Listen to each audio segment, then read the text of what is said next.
Welcome back. जिक्र करेंगे सफीना खान। मैं आपसे जानना चाहता हूं, पंजाब हुकूमत के हवाले से हम बात कर रहे हैं, एक आम आदमी गरीब आदमी की बात कर रहे हैं। ये सारा निज़ाम इसलिए है कि मुल्क की आवाम को फाम को फ़ायदा दे। बुनियादी मकसद जो जमहूरियत का है वो ये है, मगर बदकिस्मती से हम देख रहे हैं सियासी जमातें एक दूसरे से इंतकाम लेने के दरपे हैं। मेरा सवाल ये है कि लाहौर में कमिश्नर ऑफिस की मुरम्मत के लिए 39 करोड़ 80 लाख रुपए का बजट दिया गया है, यानी कमोबेश ये जो है 40 करोड़ रुपए बनते हैं कमिश्नर ऑफिस के लिए। और सूरत हाल दूसरी जानिब वो मेरे ख्याल में सबके सामने है कि लोग सड़कों पर हैं, बिजली के बिल लेकर आए हुए हैं। तो आप क्या समझते हैं, ये पंजाब हुकूमत लोगों को रिलीफ देने जा रही है या मुल्क का दिवालिया निकालने जा रही है? देखिए एहतजाज ये सिर्फ क्योंकि मरियम नवाज एक खातून है, मैं इसलिए उनके ऊपर सारा इल्जाम नहीं ठहरा सकती। माजी में जो भी पंजाब के अंदर या किसी भी पाकिस्तान के प्रोविंस के अंदर हुकूमत है, ये अलल्ले तलल्ले उनके जारी रहते हैं। पंजाब को सिर्फ मैं विच हंट नहीं करना चाहती, बाकी भी आप सूबों को उठाए तो उसके अंदर भी यही हाल होगा कि किसी न किसी, शायद वो अब तक ये फाइल पहुंच गई है, बाकी सूबों में शायद वो फाइलें नहीं पहुंच रही हैं। लेकिन जो भी है, मरियम नवाज भी अगर ये कर रही है एज ए वजीर आला, तो उनको ये चीजें सूट नहीं करती, क्योंकि उन्होंने खुद अपना एक मोटिव लिया था और एक उनको वन सिंगल लाइन थी कि करप्शन मेरी रेड लाइन होगी। तो ये भी सॉर्ट ऑफ करप्शन ही होता है कि आप बिला वजह जो टैक्स पेयर्स का पैसा है वो अपनी आयाशियों पर इस्तेमाल करते हैं। मरियम नवाज को इस किस्म के किसी भी इंडिविजुअल एक्ट से, अगर कोई इंडिविजुअली भी कर रहा है तो उसकी मजम्मत करनी चाहिए और उसको खत्म करना चाहिए। और अगर ये बिल जो भी उन्होंने एक्सपेंडिचर करने के लिए अलाउ भी किया है तो उसको रिजेक्ट कर देना चाहिए। मेरा नहीं ख्याल क्या, मुझे तो पहले एक बात समझ नहीं आती। 5 साल एक हुकूमत खत्म करके जाती है, उस 5 साल के अंदर हमेशा किसी न किसी ऑफिस का डेकोर चेंज हो रहा होता है, उसका इंटीरियर चेंज हो रहा होता है। जो ही नई हुकूमत आती है, दोबारा उसी ऑफिस के ऊपर करोड़ों रुपए क्यों लगा दिए जाते हैं। हम अपने घरों में होते हैं, वहां 10-10 साल एक फर्नीचर चल रहा होता है, बल्कि इससे भी सारी सारी जिंदगी भी हमने अपने पेरेंट्स के घरों में फर्नीचर देखा, कोई अजाब नहीं आ जाता। लेकिन जो ही हुकूमतें बदलती हैं, 40-40 करोड़ का बजट एक एक ऑफिस की तब्दीली के लिए, तो ये है वो करप्शन जो हमारी सही। हुकूमतें लेजिटिमेट तरीके से करती हैं। तो ये चाहे मरियम करें या पाकिस्तान के दूसरे सूबों में कायम जो हुकूमतें हैं वो करें, ये बिल्कुल नाजायज है और इसके खिलाफ सख्त से सख्त एक्शन लेना चाहिए। अब वजीर आला ही इसमें इन्वॉल्व होगा तो हम शिकायत कहाँ लेके जाएंगे। बिल्कुल सही है। अच्छा, उमर दराज, ज़ाहिर 40 करोड़ रुपए कमिश्नर ऑफिस पर लगाना, और वो भी लाहौर की हदूद में जहाँ पे वो खुद मौजूद हैं, और ये सूबाई दारुल हुकूमत है। अब मेरा सवाल यही है ना कि इस वक्त एक जानिब इसी लाहौर में हमने देखा है कि लोग किस तरह से बिलक रहे हैं, और दूसरी जानिब अफसरशाही के लिए बार बार इस किस्म की बरात में इजाफा किया जाता है, उनकी बरात में, उनकी तनख्वाहों में, उनके ऑफिस की तब्दीली में। क्या ज़रूरत पड़ गई थी कमिश्नर ऑफिस के बजट में यानी 40 करोड़ रुपया कमोबेश लगाकर सिर्फ ऑफिस को डेकोर किया जाए? ये हर हुकूमत करती है। अब इस पे क्या कहें, मुस्लिम लीग नून को या किसी और को। मेरा ख्याल है कि ये ऑप्टिक्स ठीक नहीं है, मैसेज ठीक नहीं जाता। उसकी वजह ये है कि जब लोगों के बिजली के बिल इतने ज्यादा हों और वो बेचारे खाने पीने से मजबूर हों, इस महीने जो बिल आए हैं और जो पूरी तहरीक बनती हुई दिखाई दे रही है, मैं आपको बताऊं, और ज़ाहिर गवर्नमेंट को इसका अंदाजा भी होगा, और खासकर अगले महीने में जब आपकी सैलरी डिडक्शन के बाद आएगी और ये इस किस्म के बिल आएंगे तो और गम और गुस्सा बहुत ज्यादा आपको दिखाई देगा। ऐसे में जब इस किस्म की खबरें आती हैं तो लोग फिर सोचते हैं कि हम टैक्स किस लिए देते हैं। क्या हम टैक्स इसलिए देते हैं कि ये जो बाबू हैं इनके लिए सब कुछ हो, इनके घर लाहौर में बने और उसके लिए 2 अरब रुपया मुख्तस जो है वो हुआ है, और वो उसके लिए पंजाब गवर्नमेंट ने कह दिया जी हमारा तो मनसूबा नहीं है, ये तो निगरान गवर्नमेंट करके चली गई। फिर मोहसिन नकवी साहब आए, उन्होंने गाड़ियां शाड़ियां दी, तो उनसे सवाल हुआ तो उन्होंने कहा कि आप क्या चाहते हैं कि हमारे जो ऑफिसर्स हैं वो टैक्सी के ऊपर सफर करें, वो उबर के ऊपर सफर करें। तो ये है, इसके ऊपर मेरा ख्याल है ये वाहिद मामला। उसकी वजह ये है हमारे हुक्मरान जो है वो खुद अशराफिया से है अक्रॉस द बोर्ड। चूंकि वो लेमैन नहीं है, वो आम आदमी नहीं है, वो चंद खानदान है जहां से पाकिस्तान के अंदर हुक्मरान आते हैं, तो उसके अंदर फिर जो ब्यूरोक्रेसी है वो भी अशराफिया का हिस्सा है। वो सिविल हो, वो अस्करी हो, वो कोई और हो, तो ये सब तकरीबन एक दूसरे के लिए आसानियां पैदा करते हैं। कहीं ना कहीं आप ये क्यों नहीं देख रहे कि इस बार जहाँ इतनी महंगाई हुई है तो अरकान असेंबली की तनख्वाहों में जो इजाफा है वो भी हुआ है, हालांकि वो कोई गरीब लोग नहीं है। मेरा ख्याल है जो उनकी सैलरी है, अगर एक्चुअली बात की जाए तो शायद उनकी गाड़ी का महीने का खर्च भी उसमें पूरा नहीं होता। वो इतने लोग हैं लेकिन वो भी उसको छोड़ना नहीं चाहते। तो ये सारी चीजें हैं, उनको शायद इससे फर्क भी नहीं पड़ता, उन्होंने कभी सोचा भी नहीं है कि ये जो सब कुछ कर रहे हैं, जब एक आम आदमी ये बात सुनता होगा तो उसके लिए क्या होगा। और जब आप शायद कमिश्नर साहब से पूछेंगे, डीसी साहिबा से पूछेंगे, किसी एसी साहब या साहिबा से पूछेंगे, تو آپ کو بتائیں گے کہ وہ بڑی مشکل سے آئے ہیں, انہوں نے مقابلے کا امتحان پاس کیا ہے, تو یہ تو پیدائشی طور پہ ان کا حق ہے. تو حصہ بقدر جسہ جو ہے وہ سب یہاں پہ لے رہے ہیں. اب یہ موج لگی ہوئی ہے. میں تو داد دیتا ہوں پاکستان کی برداشت کو, کہ پاکستان جو ہے ہم سب کو, ہمارے سمیت ہم بھی ڈنڈی مارتے ہیں جب ہمارا بس چلتا ہے, کیونکہ بات کرنا بڑا آسان ہوتا ہے, لیکن جب احتساب اپنی ذات کا ہو تو تھوڑا کام مشکل ہو جاتا ہے. تو یہ پاکستان کی ہمت اور برداشت ہے, اس کو ہر کوئی نچوڑ رہا ہے, اس کو ہر کوئی چوس رہا ہے, لیکن اس کے باوجود وہ ابھی تک سروائیو کر رہا ہے. وہ ابھی تک اللہ چل کرے رہا ہے. ہمیشہ ٹھیک ہے. کرتا رہے, اور ان سب کا جو رزق ہے وہ لگا رہے.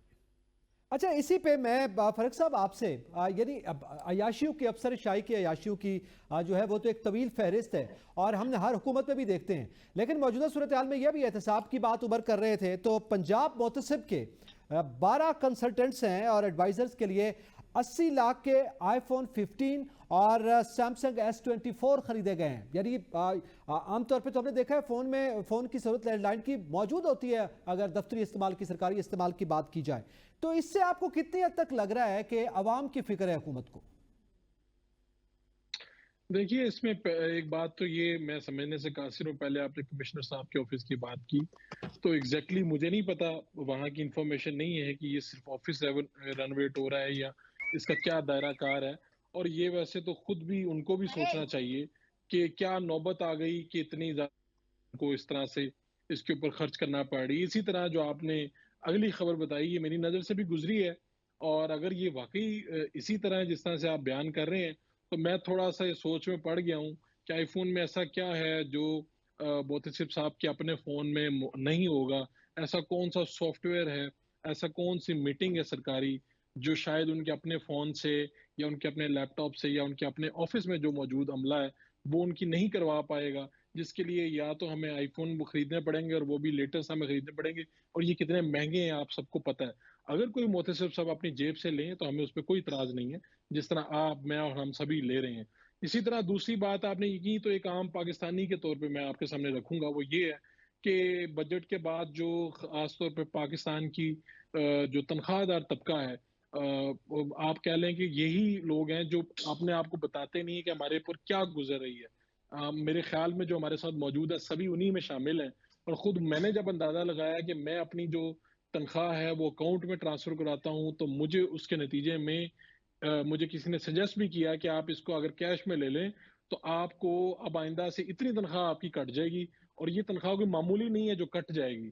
تو میں خود سوچ میں پڑ گیا ہوں کہ یار میں کس لیے اتنا زیادہ ٹیکس دوں گا. کیا اس کے نتیجے میں اس لیے دوں گا کہ کسی کمشنر صاحب کا جو آفس ہے وہ دوبارہ سے تیار ہوگا, کسی محتسب صاحب کو آئی فون 15 لینے ہیں, کسی کو سیمسنگ پرو چاہیے, کسی کو کچھ چاہیے, تو کیا آیا میں نے اور عمر دراز گوندل نے یا باقی لوگوں نے اپنی تنخواہوں میں سے ٹیکس ان لوگوں کے لیے کٹوانے ہیں؟ تو یہ سوچنا یہ چاہیے کہ جہاں جہاں پہ جن کا یہ دائرہ کار ہے, چاہے وزیر اعلیٰ ہیں, وزیر اعظم ہیں, وزیر اعظم کی تو ویسی بڑی یہ چیزیں مشہور ہیں کہ ان کے آنے کے بعد کئی ڈپارٹمنٹ ختم کیے جا رہے ہیں, کہیں پہ کچھ ہو رہا ہے, تو ان کو اس کے اوپر بھی دیکھنا چاہیے کہ یہ محتسب اور یہ جو لوگ ہیں, ایون یہ بھی ان کے دائرہ کار میں آتے ہیں کہ پنجاب بھی جو آ رہا ہے, پنجاب میں جو لوگ اس طرح سے شاہی خرچ کر رہے ہیں, یہ لوگ اپنے گھروں میں 40 کروڑ کیوں نہیں لگاتے, وہاں پہ 40 کروڑ کی رینوویشن کیوں نہیں کرواتے, مجھے سمجھ میں نہیں آتی, جہاں پہ یہ 24 گھنٹے رہتے ہیں.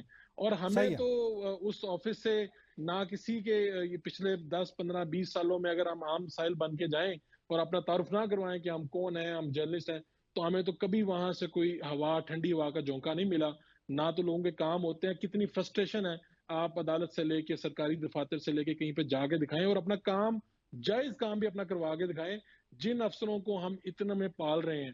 تو یہ سوچنا چاہیے آج ہی ان کی, جو ہم نے اگلے سالوں میں جا کے کٹ لگانے ہیں, آج ہی پاکستان کے پاس یہ موقع ہے کہ جب ہم اتنے مشکل فیصلے لے رہے ہیں تو انہی جو افسر ہیں ان کے اللہ تعالیٰ پہ غور کریں کہ یار یہ کیا ہو رہا ہے, ان کے آفیسز کیا بہت ضروری ہیں, کیا وہ گرنے والے ہیں. تو یہ ان کی اداؤں, ان کو پکڑا جانا چاہیے, یہ کہ کتنا خرچہ کر سکتے ہیں, یہ ایک لمٹ ہونی چاہیے, اس سے زیادہ یہ یاشیوں پہ نہیں اجازت دی جانی چاہیے میرے خیال میں. اچھا, اسی پہ بالکل خالد جمیل صاحب, ظاہر ہے ایک عام مزدور کی اجرت بجٹ میں رکھی, ویسے یہ کاغذی کارروائی ہوتی ہے کہ جو کم سے کم اجرت ہے وہ 37,000 پہ رکھی گئی, میرے خیال میں اس سے کم ہی بیچارہ مزدور لے رہا ہوتا ہے, کہیں پہ تو اس کو اتنی بھی نہیں ملتی, 25-30 بھی اگر مل جائے تو بڑی بات ہوتی ہے. لیکن ایک اور خبر بھی میں آپ کے ساتھ شیئر کر چلوں, وہ یہ ہے کہ ایڈوکیٹ جنرل پنجاب کے لیے جو ہے وہ 35 لاکھ روپے ماہانہ ہے. इसके अलावा 2 गाड़ियां हैं, बिजनेस क्लास पे सफ़र हैं, दीगर मराहत अपनी जगह पे हैं। ये तो वो है जो सरकारी सतह पे उनको दिया जा रहा है। और दूसरी जानब जैसे अभी फ़र्क बात कर रहे हैं कि जो आवाम से जिस तरह निचोड़ा जाता है, यानी जायज़ काम के लिए भी रिश्वत ली जाती है और जायज़ रिश्वत भी नहीं ली जाती, नाजायज़ रिश्वत ली जाती है। यानी इस हद तक मामला जो है उसे मिठाई का नाम दिया जाता है। वो हम सबके सामने, हम सबको फेस करना होता है। आम आदमी अच्छी तरह से इसको फेस करता है, देखता है रोज़ाना की बुनियाद पर। तो ये कहाँ का इंसाफ है? आप इस हवाले से कोई हुकूमत जो है वो नहीं देखती। और पंजाब हुकूमत जो हालिया बजट है, जिसे IMF का बजट कहा गया है, जिस पर टैक्सेस का बोझ बहुत ज़्यादा लाद दिया गया है, जो कि एक आम आदमी उठा ही नहीं सकता, उसके बावजूद भी यहाँ पे सूरत हाल जूं की तूं है। देखें, एक तो ये ज़हन में आप रखें कि ये IMF के साथ साथ जो हमारे वज़ीर ख़ज़ाना हैं, ये उनका बनाया हुआ बजट है। और वज़ीर ख़ज़ाना अल्लाह के फजल से हमारे ऐसे साहब हैं जो पाकिस्तानी नहीं है। इनको पहले वजारत दी गई है, पहले उन्होंने वजारत का हलफ उठाया है, उसके बाद काबीना ने उनको पाकिस्तान की शहरियत अता फरमाई है और ये उससे पहले वजीर बन चुके थे। तो ऐसे लोग जो पाकिस्तान के शहरी बनना पसंद नहीं करते, शहरियत तर्क कर देते हैं, उनको हम बुलाकर यहाँ पे बिठाएंगे तो फिर इस किस्म के इकदाम होंगे। नंबर 1।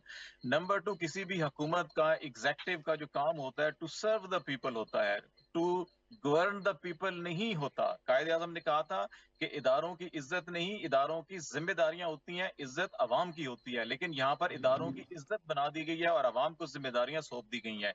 नंबर 3, ये पाकिस्तान के अंदर जितना सिविल एडमिनिस्ट्रेशन का या आपको पुलिस का या आपको एग्जेक्टिव का जो स्ट्रक्चर नजर आता है, ये सारा का सारा प्री पार्टीशन का एक जो कवानीन है वो भी आप देख लें। ये सारा स्ट्रक्चर उस वक्त का है जब ब्रिटिश राज था यहाँ पर, उन्होंने यहाँ पे हुकूमत करनी थी। जब यहाँ पे तकसीम हो गई और यहाँ से जब गोरा राज खत्म हुआ, यहाँ से वापस जाने वाले तमाम मिलिट्री ऑफिसर, तमाम सिविल ऑफिसर, तमाम पुलिस ऑफिसर जो थे, वो एक दिन भी बरतानवी हुकूमत में उन्होंने खिदमात सर अंजाम नहीं दी। उनको फौरी तौर के ऊपर रिटायर्ड कर दिया गया था। बड़ा वहां पे डिबेट रही है बरतानिया के अंदर और उसका कंक्लूजन क्या निकला? उसका कंक्लूजन ये निकला कि हमने वहां पर इन सबको भर्ती किया था, तरबियत दी थी to govern the people, to serve the people नहीं। हमारे यहाँ है टू सर्व द पीपल। तो अगर हम जिनको हमने तरबियत ये दी है टू गवर्न द पीपल, अगर उनको अपने हम मुल्क में तैनात कर देंगे तो वो गवर्न द पीपल करेंगे। हमारा सारा का सारा स्ट्रक्चर तबाह हो जाएगा, तर्ज हुक्मरानी हमारी खराब हो जाएगी। बदकिस्मती से 70 साल गुजर चुके हैं, हमने to serve the people structure adopt नहीं किया। टू गवर्न द जो स्ट्रक्चर है, जो कवानीन है, वो सब के सब टू गवर्न द पीपल है, उनको हमने अडॉप्ट किया हुआ है। यही वजह है कि आपको ये मसला जो है कि आप सिर्फ लाहौर की बात ना करें, आप पूरे पंजाब के अंदर जाएं, आप KP के अंदर जाएं, बलोचिस्तान के अंदर जाएं, सिंध के अंदर जाएं, जरा DPO commissioner, deputy commissioner houses तो देखें, कई एकड़ पर मुश्तमिल है। मुल्तान में कमिश्नर हाउस जो है कि इतने एकड़ पर मुश्तमिल था कि जब उसको बाद में वहां पे पूरा का पूरा एक हॉस्पिटल बना दिया गया और अभी भी वहां पे जगह बाकी बची है। तो ये स्ट्रक्चर जो है कि टू गवर्न द पीपल था। अभी भी हमारी तमाम की तमाम सिविल हुकूमतें जो बदकिस्मती से RO कौन थे? RO इन्हीं में से लोग थे ना जिन्होंने सारे के सारे इलेक्शन को मैनिपुलेट किया सियासी मकासद के लिए। सही है। जब ये इदारे, ये अफराद जो है कि पॉलिटिकल उस एलीट का हिस्सा होते हैं, टू गवर्न द पीपल बन जाते हैं, टू सर्व द पीपल इनका मकसद नहीं होता, तो फिर ये तमाम की तमाम एलीट क्लास को जो मराहत हासिल होती हैं, तो क्योंकि ये उसका हिस्सा होते हैं तो ये भी उन सारी मराहत हासिल करते हैं। तो आपको पूरे के पूरे स्ट्रक्चर को बदलना होगा, तब्दील हुकूमत करना बदलने से होगा। कुछ नहीं ठीक है। होगा। आप लेकिन स्ट्रक्चर ज़ाहिर है बदलें, दावे, कवानीन बदलें और फिर to serve the people focus करें। ठीक है। और हमारी सियासी जमातें जो हैं वो इसके हमें कैंपेन में दावे कुछ और दिखाई देते हैं, हुकूमत में आती हैं तो कुछ और सूरत हाल है। यानी स्ट्रक्चर अपनी जगह पे, मगर जो गाहे बगाहे उनको अपने करीब करने, अपनी मर्जी से चलाने के लिए जिस तरह से बरात दी जाती है, इस पर भी हम बात करेंगे। एक ब्रेक के बाद साथ रहिए।